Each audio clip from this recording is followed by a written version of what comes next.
Тормоза скрипят по нескольким причинам. Одна из основных причин это у нас качество деталей. Это самая основная, наверное, причина, я бы сказал бы. Потому что брендов сейчас становится качественных все меньше и меньше, и очень многие поставщики деталей, они начинают экономить, заказывать из Китая у более дешевых брендов.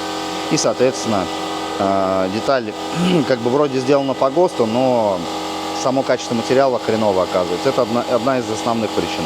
Вторая причина, опять же, это так называемые скрипуны, когда колодка уже изношена, и она пытается владельцу, так скажем, объяснить, что пора бы уже на замену колодок.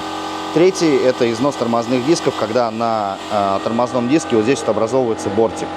Вот. Если здесь есть бортик, соответственно, он начинает на постоянной основе шоркать об колодку, и аналогично происходит скрип.